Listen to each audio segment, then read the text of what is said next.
कि शिल्पी कुंडल आदि परद्रव्य के परिणाम रूप कर्म का करता। इस कथा में शिल्पी को कर्ता बनाया और जो आभूषण बना रहा वो कर्म है।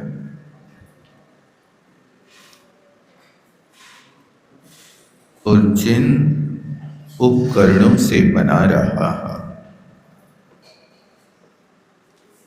वो उपकरण करण की कोटि में आता है। तो व्यवहार की दृष्टि से परद्रव्य का परिणमन शिल्पी रूपकर्ता ने कराया तो उसका फल ग्रामादि धनादि उपलब्ध हुआ। इसी तरह यहाँ पर भी शिल्पी की तरह आत्मा है। आत्मा को शिल्पी कैसे कहेंगे? क्योंकि आत्मा अपने करण रूप परिणाम के माध्यम से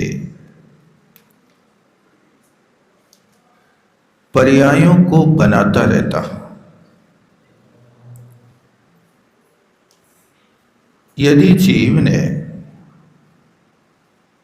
शुभ योग किया तो शुभ योग करण हो गया, आत्मा शिल्पी हो गया, पर्याय कर्म हो गए। तो अब यहां पर करण के माध्यम से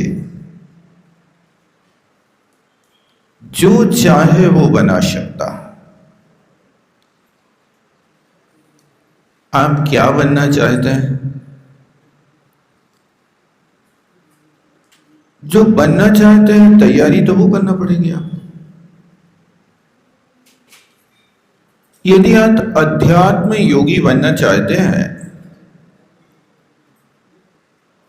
तो आचार्य महाराज कहते हैं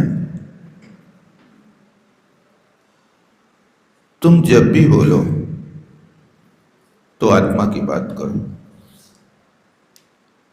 जब भी पूछो आत्मा की बात पूछो, जब भी कोई इच्छा करो तो आत्मा की इच्छा करो। जब भी तुम आत्मा के लिए बहुत उत्साह के साथ चाहते हो तो वो कैसे उपलब्ध हो इसमें तत्पर रहो। इन चार कारण आचार्य पूज्यपाद स्वामी ने समाधि शतक में लिखे हैं। उन्होंने ये श्लोक लिखा, तत्ब्रूयात् तत्परान् पृच्छेत् तदिच्छेत् तत्परो भवेत्। क्या होगा ऐसा करने से? येन अविद्यामयम् त्यजेत् विद्यामयम् भवेत्। इससे ये होगा कि अविद्या का त्याग हो जाएगा और तुम विद्यामयी बन जाओगे। इसी तरह जितने भी पर्यायों का निर्माण होता है वो रॉ मटेरियल के रूप में कर्म का आश्रय तो आत्मा वैसे करती है। आपको यदि हर चीज अच्छी चाहिए तो तद विपरीतम श्रेयस्स इस सूत्र को अपनाओ, और यदि नहीं चाहिए तो योग वक्रता सधर्मी विषमवाद करो। योगों की कुटिलता से और सधर्मियों से विषमवाद करने से अशुभ नाम कर्म का आश्रय होता है। योगों की कुटिलता कहना कुछ करना कुछ, सोचना कुछ। आप कह रहे कुछ, कर रहे कुछ। ये योग की कुटिलता है, आप सरलता को नहीं अपना पाते। एक कुंभकार का गधा बिक गया। अब उसको गधा की जरूरत पड़ी तो अपने पड़ोसी के यहां गया और पड़ोसी से कहा, मित्र आज मुझे गधा की जरूरत है, आप अपना गधा मुझे दे दो। तो उसने कहा कि आज तो गधा घर पे है नहीं है भैया, मैं कैसे दे दूं। जैसे ही उसने मना किया वैसे ही गधा हिनहिनाने लगा। अब गधा के हिनहिनाने की आवाज आई तो उसने कहा, भैया तुम कह रहे कि गधा घर पर नहीं है और गधा तो तुम्हारे घर में बंधा। तो वो कहता है, भाई साहब तुम कैसे आदमी हो, तुम गधा की बात मान रहे हो, आदमी की तो बात मान नहीं रहे, वो गधा की बात मान रहे।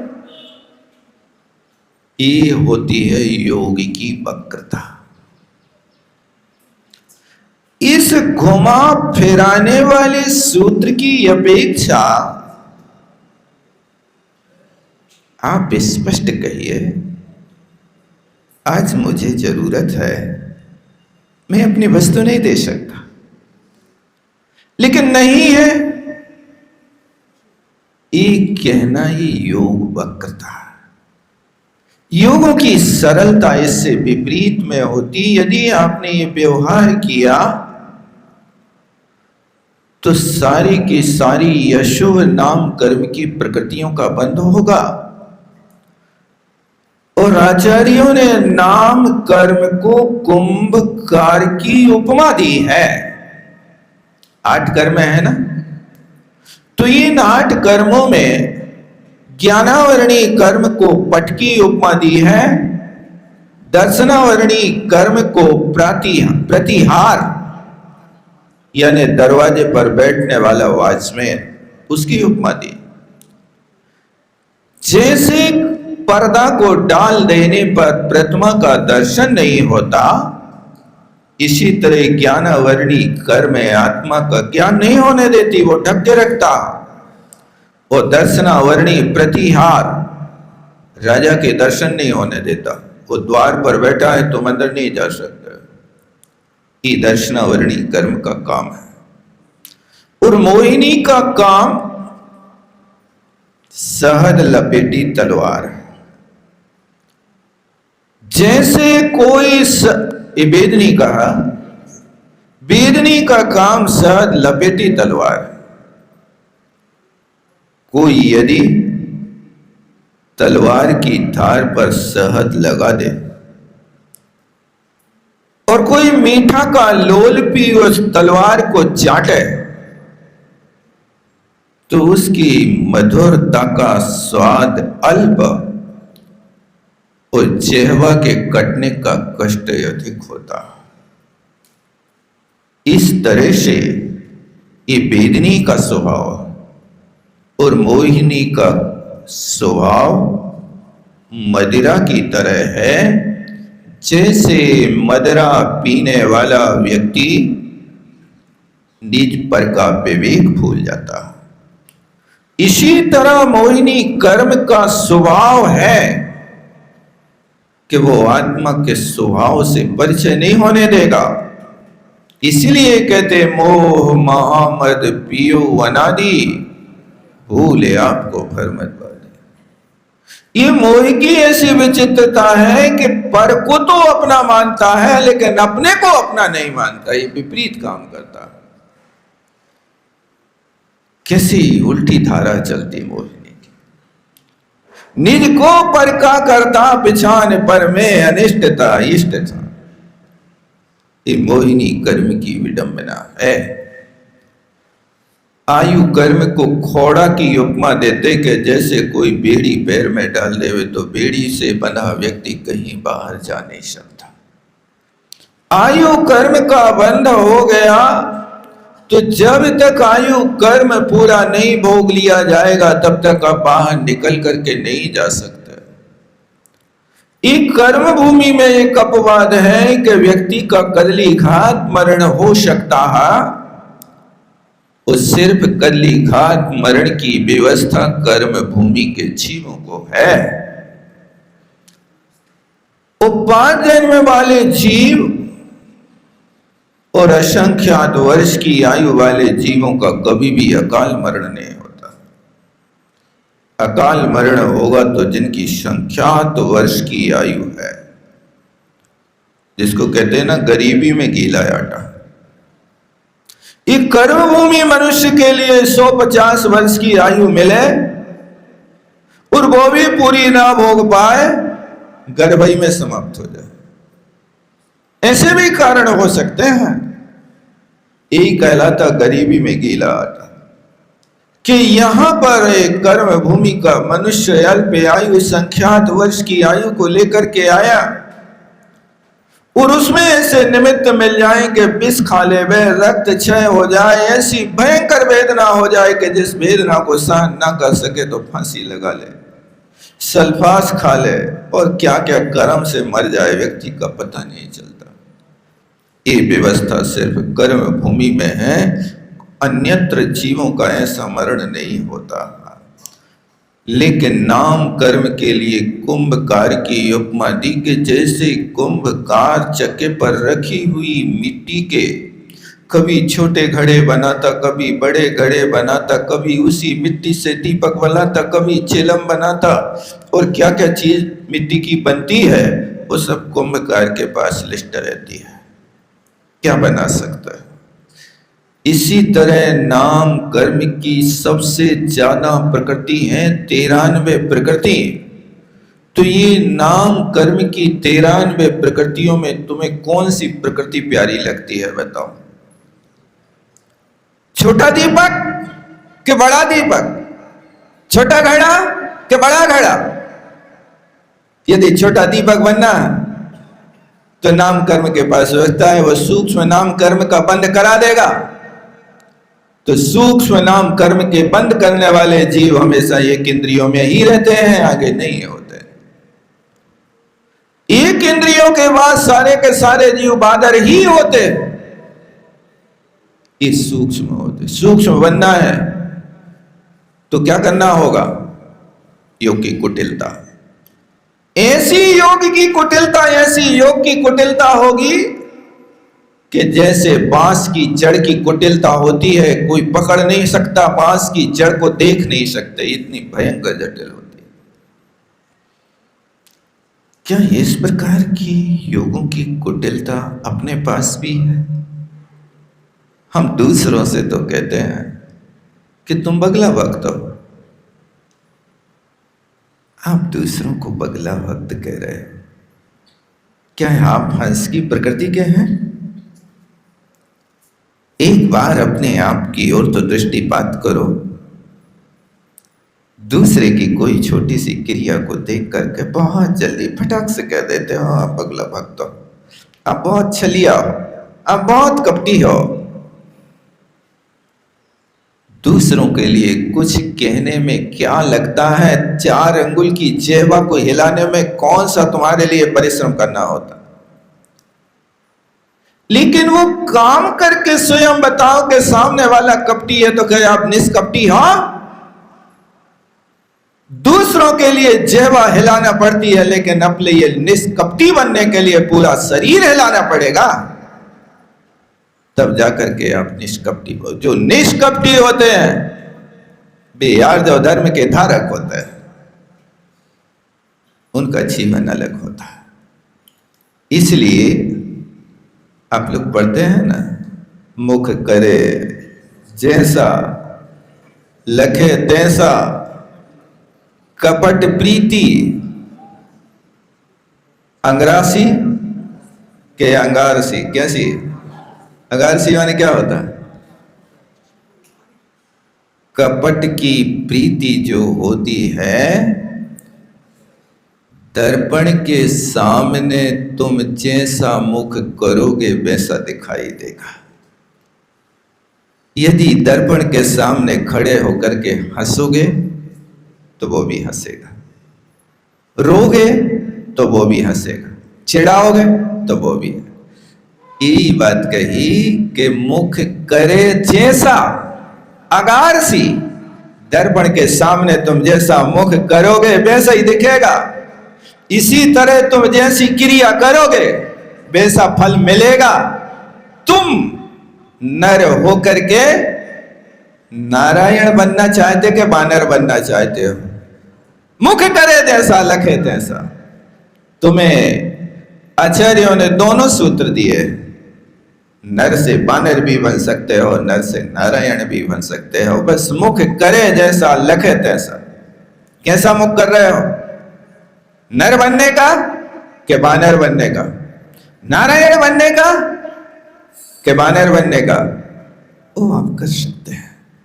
एक कुंभकार की उपमा नामकर्म के लिए दी जाती है, इसलिए नामकर्म की प्रकृतियां बहुत हैं। ध्यान रखना कि दूसरे घातिया कर्म तो कसाय के उदय से बनते हैं, लेकिन अघातिया कर्म का आश्रय योग से होता है। इसलिए नामकर्म के आश्रयों में योग वक्रता रखी है, और चारित्र मोहिनी कर्म के आश्रय के लिए कसायु दया तीव्र परिणाम से रखा है। दोनों में अंतर समझना। घातिया की तीव्रता कसाय के ऊपर होती है और अघातिया की विशेषता योग के माध्यम से होती है। तुम्हारा योग कैसा है बस उसके ऊपर आपको ध्यान रखना। इसलिए बंध के कारण दो ही है, एक योग और एक कसाय, और कोई बंध का कारण नहीं है। बस इन दो को संभाल करके रखो। योग को आप जब भी करो सरल से सरल प्रवृत्ति करने की कोशिश करो, और कषाय को जितना हो सके उतना आप हमेशा अपने आप में मंद से मंद कषाय का प्रयोग करो। और मंद कषाय की प्रवृत्ति तब होती है जब आपके पास सत्य वचन पालन करने का नियम होता है, क्योंकि सत्य वृत्ति के लिए ही कहा क्रोध, लोभ, हास्य, प्रत्याख्यान, इनका प्रत्याख्यान करो तो सत्य वचन होगा। तो क्रोध प्रत्याख्यान में असत्य बोलेगा, असत्य बोलेगा तो योगों की कुटिलता बनेगी, योगों की कुटिलता बनेगी तो अशुभ नाम कर्म का आश्रय होगा। इस तरह से यहाँ पर इन 7 गाथाओं में आचार्य महाराज ने यही बात कही थी।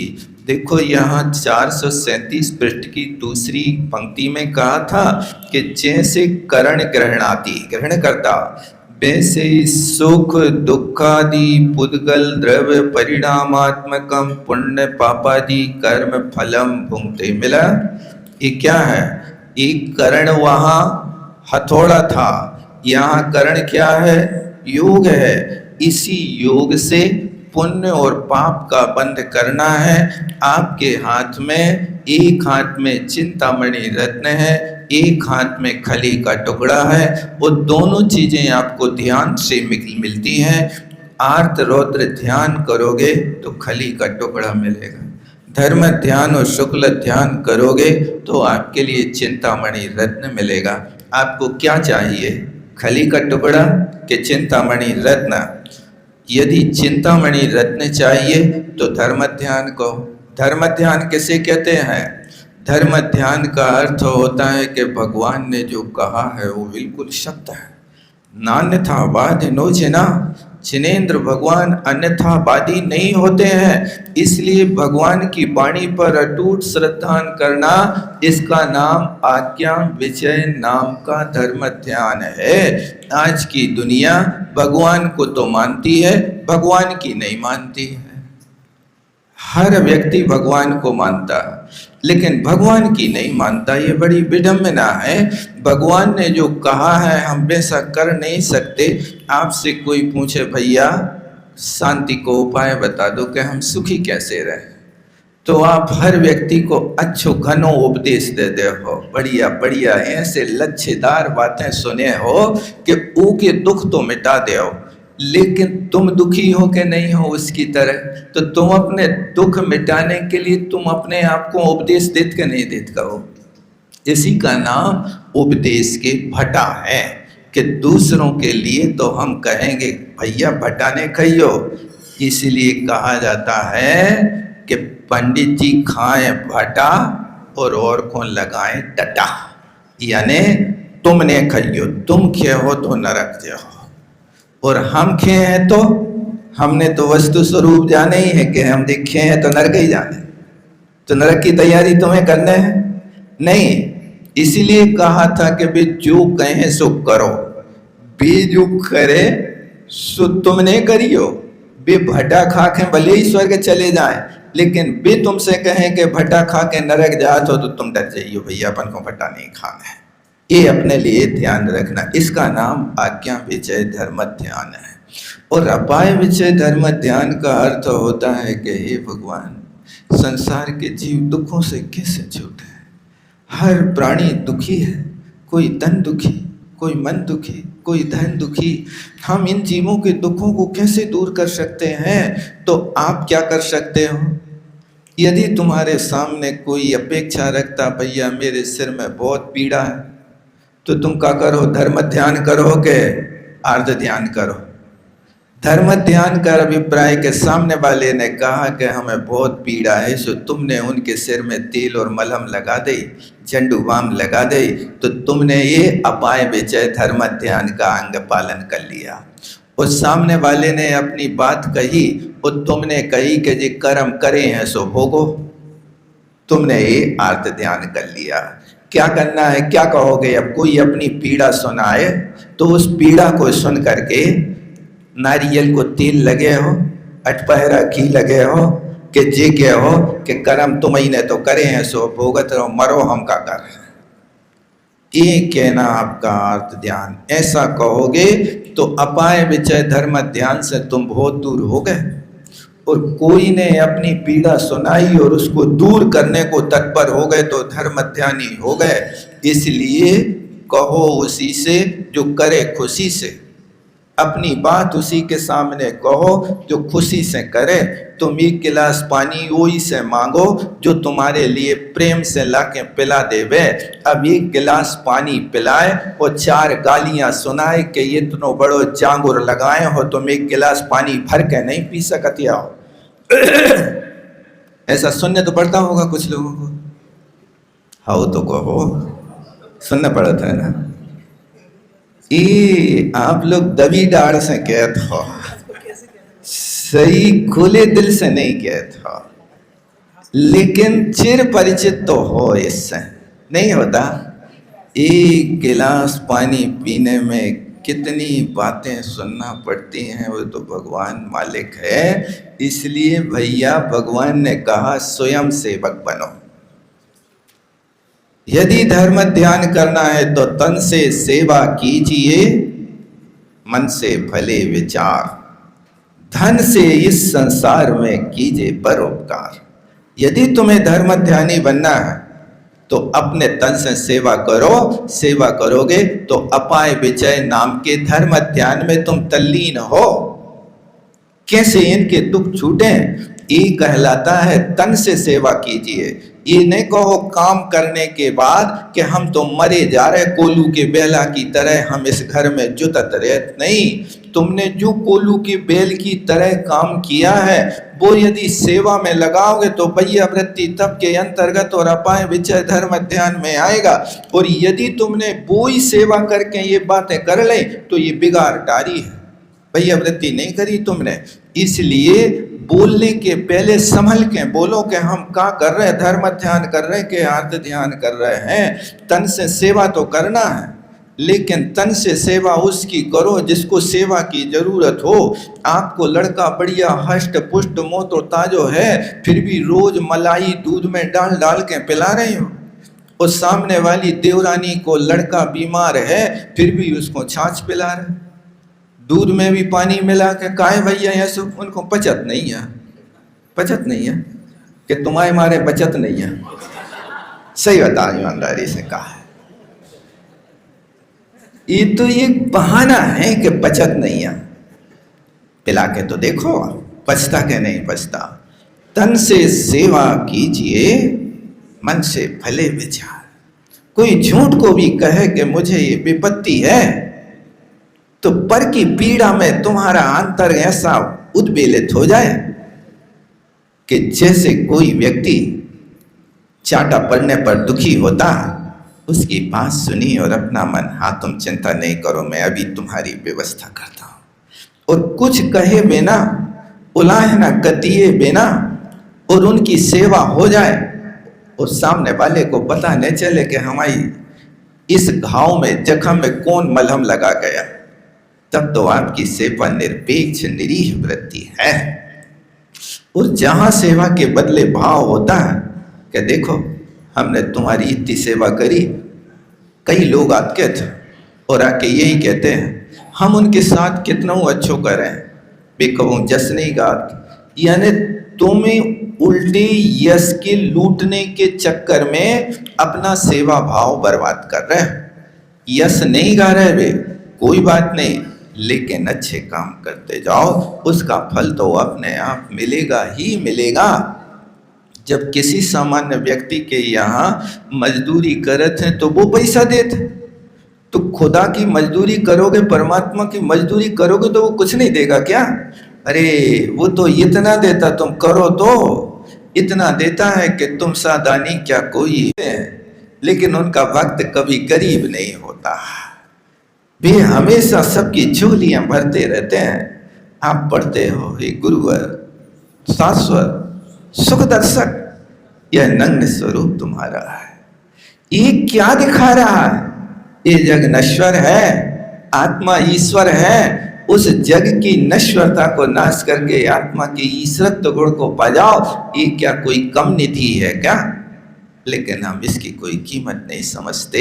ऐसा करना, इसका नाम अपाय विजय धर्म ध्यान है। सूत्र तो लिख लेते हो आप लोग, लेकिन घर पे जाके तो वही घोड़ा और वही मैदान है, हम वही आचरण करते हैं। रंच मात्र भी कोई परिवर्तन नहीं हो पाता है। इसलिए तन से सेवा कीजिए, मन से भले विचार। जहां मन से पवित्र विचार होते हैं तो पवित्र मन ही तो सबसे बड़ा तीर्थ है। आप क्या समझ रहे?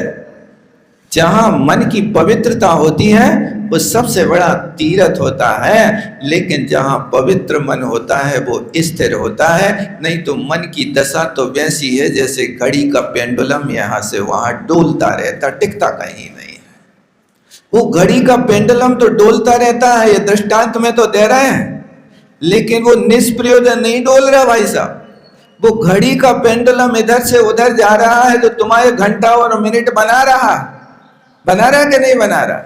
लेकिन मन रूपी बंदर जो इधर उधर डोल रहा, वो तो दृष्टांत दे रहा है। तुम घड़ी के पेंडुलम को बदनामी नहीं समझियो कि घड़ी के पेंडुलम की तरह निष्प्रयोजन डोल नहीं। वो तो तुम्हें समझा रहे कि वो पेंडुलम घूमते हुए दिखाई दे रहा ना इधर उधर। मन निष्प्रयोजन का इधर उधर का घूमता रहता है। वो अपन को पवित्रता लाना के बेटा इधर उधर न घूमो, एक जगह स्थिर हो, क्योंकि दुनिया की हर वस्तु को दौड़ के पाई जाती है, लेकिन आत्म तत्व और सेवा धर्म ध्यान तो स्थिर होकर के पाया जाता है। ध्यान उसी का नाम है, एकाग्र चिंता निरोधो ध्यान। जब अपने मन को एक विषय में कुछ देर तक टिका करके रखोगे, उसी का नाम ध्यान है, अन्यथा ध्यान हो ही नहीं सकता। ध्यान कैसे होगा? तो ये अपाय विजय धर्म ध्यान, तन से सेवा कीजिए, मन से भले विषय, और धन से इस संसार में कीजिए परोपकार। यदि आपके पास धन है तो परोपकार करो, और यदि धन नहीं है तो कर्जा करके उपकार करने की जरूरत नहीं, फिर मन पवित्र बना करके रखो। नहीं तो महाराज के पास धन नहीं है, सो वे अब कोई के सामने हाथ फैलाएं, भैया तुम 1 लाख रुपया हमें दे दो, हम शांति धारा की बोली ले लें। ऐसा कर रहे हैं क्या? नहीं है तो उसको शुद्ध बनाओ। लोक व्यवहार में धन मानोई के लाने तो जीएसटी लगत नहीं लगत। आपके पास जीएसटी क्यों लगती है? कि तुमने जो कमाई करी है उस कमाई का 10-20% सरकार को दे दो, तो वो धन तो और नंबर 1 को हो जाए। ये जीएसटी तो यहाँ करी है कि तुमने जो 1 के 4 करे उस सामने वाले के लिए प्रमाणिकता रखी।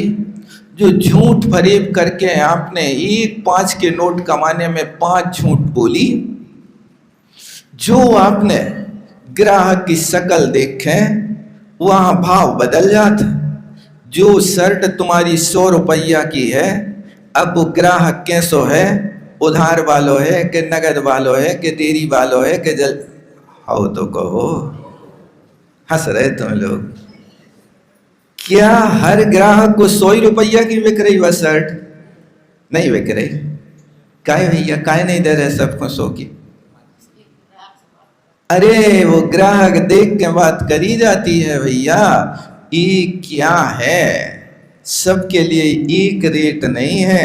उधार वाले भैया हो तो 100 के 120 देने पड़े, तुम हमारे आओ इसलिए 120 ले रहे हैं। ये सारी की सारी चीजें जो हैं ये धर्म ध्यान से बाहर हैं। लेकिन जहाँ धर्म ध्यान है तो धन से क्या करो, इस संसार में परोपकार करो। लेकिन धन ईमानदारी का हो, न्याय पूर्वक उपार्जन किया हो, कोई के जेब में से निकाले और जाके मंदिर की गोलक में डाले आए। तो ऐसे पैसा तुम यदि दान करो तो भी मंदिर में पंखा बन के लटक है भी पैसा। और यदि तुमने ईमानदारी के कमाई के पैसा रखे हैं तो बेदी बन है जिस पे भगवान विराजमान हुई है। आपके सोने की चांदी की झारी बन है ईमानदारी के पैसा की जिस पे भगवान के कलश ढाले जाएंगे। पैसा कैसा है तुम आप बताओ। धन से इस संसार में कीजिए परोपकार, ये अपाय विजय धर्म ध्यान का लक्षण है। इसी तरह विपाक विजय हर व्यक्ति भगवान कर्मों के फल भोग रहा है। ये कर्म के फल से कोई भी बचता नहीं। तीर्थंकर भी नहीं छुटे हैं अंतराय फल पाने से। अंतराय कर्म का देखो कैसा प्रभाव है। तीर्थंकर जैसे महापुरुष जिनके जन्म होने के पहले 6 महीना पहले से जिनके घर में रत्नों की वर्षा हो रही, देवता जिनके यहाँ किंकर बन के घूम रहे, बे भगवान 2 रोटी को पाने के लिए 7 महीना 8 दिन तक द्वारे द्वारे घूमते रहे, वो 2 रोटी नहीं पा पाए। कैसी कर्म की दुनिया। ये तो क्षयोपम था, कोई ले आयो पाट पटंबर, कोई ने गजरा ध्यान धरे। दुनिया के सामने से निकलते थे तो कहते थे भगवान राज ले लो, रथ ले लो, बेटी ले लो, हमारे परिवार की सारी चीजें ले लो, हमारे घर में रोटी खा लो। भैया ये तो मिल रहा था, लेकिन नौदा भक्ति का क्षयोपम नहीं हो रहा था। और वो नहीं मिला तो उस रोटी के लाने 7 महीना 8 दिन तक तीर्थंकर जैसे परमात्मा वे देवता कहाँ भूल गए भैया। जिनको 6 महीना पहले से खबर पहुंच गई कि अयोध्या नगरी में आदिनाथ को अवतार होने, ये वायरलेस पहले चला गया। अभी जन्म की कोई अतई पता ही नहीं। जन्म तो कब होने, 15 महीना बाद होने। अभी तो गर्भ में आने के 6 महीने पहले से सारी तैयारियां होने लगी, युद्ध स्तर की तैयारियां होने लगी। और जन्म भाव से यहाँ के कोई नर्स और डॉक्टर नहीं, वे वहां की अप्सराएं 56 कुमारी देवियां सब जात कर्म कर रही। और यहाँ जन्म होने के बाद उनको हाथों हाथ उठा करके सुमेरु पर्वत पे ले जा रहे, जहां सुमेरु पर्वत के ऊपर भद्रशाल वन, नंदन वन, सोमरस वन, पांडव वन, अकृत्रिम चैत्यालय जिन विराजमान। उन अकृत्रिम चैत्यालयों से ऊपर पांडव वन पे बनी पांडव शिला पे उस तत्काल जन्मे बालक को अभिषेक कर रहे। देखो तो कैसा पुण्य है। उनके नीचे तो जिन बिंब विराजे हैं उनकी कोई बात ही नहीं, लेकिन वहां उनका अभिषेक किया जा रहा। इतना ठाट वाट मचा है। लेकिन जब दीक्षा लई तो ऐसा अंतराय कर्म आया कि 3 अंजुलि इक्षु रस के लाने 7 महीना 8 दिन तक कहां से, अयोध्या से बिहार करते करते करते करते हस्तिनापुर पहुंच गए भूखे प्यासे। ठीक है नहीं? ये क्या है? यही चीज होती है कि भैया विपाक विजय धर्म ध्यान करो कि कब कैसे कर्म का उदय आ जाए। उस कर्म के उदय को कुछ कहा नहीं जा सकता है। इसलिए यदि कर्म के उदय से पीड़ित कोई संकट में पड़ा है तो किसी प्रकार की उलाहना नहीं दो, किसी प्रकार का व्यंग नहीं करो, क्योंकि ये ध्यान रखना कि जंग से लोहा खोखला हो जाता और व्यंग से रिश्ते खोखला हो जाता है। इसलिए कभी किसी के साथ व्यंग नहीं करो किसी प्रकार का। ये व्यंग बहुत पेना बाण की तरह चुभता है। आप कुछ नहीं कह रहे, लेकिन तुम्हारी वाणी से पता चल जाता है कि तुम्हारी वाणी की टोन क्या है। वो टोन बजती है और अंदर में ऐसा लगता जैसे खून का कीड़ा काटने लगता है। ये स्थिति होती है। इस बात को यहाँ कहा। समय तो अपना हो रहा है। अभी आचार्य महाराज ने बहुत मार्मिक टीका लिखी है आत्मख्याति। ये तो अपन ने पढ़ तो ली थी, शब्द अर्थ तो पढ़ लिया था, लेकिन इसकी बहुत गहरी व्याख्या है। इस व्याख्या को, समय सार की व्याख्या को जान माना जाता सर्व विशुद्धि अधिकार में। ये एक पंक्ति ऐसी गजब की पंक्ति है कि महीनों महीनों इन पे विचार करें तो ये अपने काम पूरे नहीं हुई है। इस तरह से आचार्यों ने देखो करण को कहाँ से जोड़ा। दृष्टांत तो शिल्पी का दिया, दृष्टांत तो हथौड़ी का दिया, दृष्टांत तो कर्म का दिया, लेकिन वो शिल्पी, हथौड़ी और कड़ा कुंडल, इनसे तुम अच्छे से परिचित हो, क्योंकि ये तो बनवाते ही रहते हो आप। इनमें क्या बात है? ये चीजें तो जानते ही हो ना कि सोने का कड़ा बना है तो कौन ने बनाया? शिल्पी ने बनाया। सुनार ही बना सकता और तो कोई नहीं बना सकता। सोने को बनाने वाले व्यक्ति को सुनार कहते हैं। देखो, सुनर नहीं कहते हैं, सुनार। इसी तरह यहां वो करता है तो बनाया किससे है? तो परद्रव्य से बनाया है। परद्रव्य क्या है? सोना है। उस सोने से क्या बनाया है? कड़ा बनाया है। सो ये पर्याय हो गई। और किससे बनाई है? तो देखो, अकेला हथौड़ी नहीं, नीचे उस आभूषण के रखने के लिए निहाई की भी तो जरूरत होती। निहाई कहते ना उसको। हथौड़ा काहे पे पटका था? जिस पे वो आभूषण रखा जा रहा है ना, उस पे आभूषण रख करके फिर वो हथौड़ी पटकेगा, तो वो नीचे जो लगी हुई हथौड़ी वो भी तो लोहे की है ना, तो वो भी तो करण है, हथौड़ी भी तो करण है। और फिर उसके बाद वहां बना करके उसमें और भी जितने साधन लग रहे वे सब करण की कोटि में आ रहे हैं। इसी तरह यहाँ पर भी करण अपनी आत्मा के माध्यम से जो योग है वो योग करण है, और जो उपयोग है वो उपयोग कर्म है। ध्यान देना इस चीज को। करण को सुधारना, लेकिन उपयोग को भी सुधारना। उपयोग क्या वस्तु है? मूल तो करण बंध का कारण है कि उपयोग बंध का कारण है? आपके उपयोग में क्या है? आपका अभिप्राय क्या है? यदि अभिप्राय अच्छा होता है और क्रिया गड़बड़ भी करी जा रही तो भी अच्छा फल मिलता है। आप ये नहीं समझना कि लड़ने वाले सब नरक जाते हैं। सुअर और शेर लड़ रहे हैं, दोनों की क्रिया एक है, और दोनों लड़ते लड़ते मर गए। तो क्या आपको विश्वास है कि लड़ाई करने वाले मर के स्वर्ग जाएं? जा सकते हैं, लेकिन सुअर तो लड़ लड़ करके भी मरा और स्वर्ग गया, और शेर लड़ लड़ के मरा तो नरक चला गया। अब आप कहो कि भगवान कैसा पक्षपात कर रहा है? एक को स्वर्ग भेज रहा है, एक को नरक भेज रहा है, भगवान पक्षपात कर रहा है? अरे सुअर के अंदर तो तन से सेवा कीजिए, तन मिट रहा तो मिट जाए, कोई बात नहीं, मैं मर रहा हूं तो मर जाए, लेकिन मुनि राज को नहीं मरने दूंगा, मुनि महाराज का सिंह का ग्रास नहीं बनने दूंगा। अपनी जान की बाजी लगा दी और उसने तन से सेवा कर दी। ऐसी भैया वृत्ति आज कौन करने को तैयार है? आज कोई मनुष्य का दृष्टांत नहीं मिला समंत भद्र स्वामी को। उनने सुअर को भैया वृत्ति में आगे रख दिया। क्या है? जान की बाजी लगा करके भी तन से सेवा की है। नहीं, महाराज को आंच नहीं आने दूंगा। ये देखो क्या अभिप्राय है।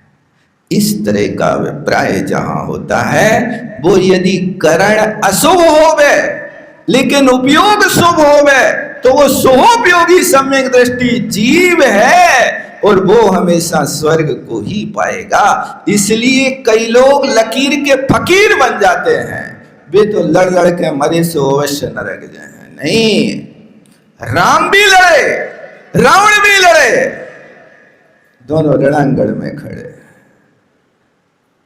रावण ने कहा तुम चोर हो, चूहे की तरह लंका में घुस के आ गए। राम ने भी कहा तेरे से बड़ा चोर कौन होगा, जो देखते देखते एक पर नारी को हरण करके लाने वाला चोर। मैं तो राय बजीते आया हूं, तेरे सामने खड़ा हूं, मैं चूहे की तरह ही नहीं, मैं तो सामने आया हूं, संकेत दे करके आया हूं। हनुमान को पहले भेजा था कि दे दो हमारी सीता, नहीं करेंगे युद्ध, चोर हमें कि तुम। ये राम भी युद्ध लड़े, रावण भी युद्ध लड़ा, लेकिन कहां गए राम, कहां गया रावण? देख लो, लड़ाई से भी कोई मोक्ष जाता है, जाता है। वो लड़ाई अर्थ रौद्र ध्यान की नहीं थी, शील की रक्षा थी, धर्म की रक्षा थी। सवाल सीता का नहीं था, सवाल शील की रक्षा का था।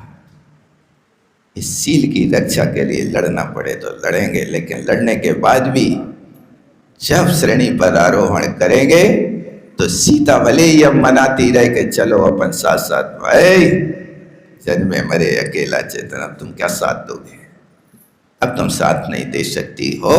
ये स्थिति तो उस समय की थी जब राजा थे, समय बहुत हो गया। जावणी के ज्ञान से सुझे लोका लो, सोवणी मस्तक धरू सदा दे। हे जनवाणी।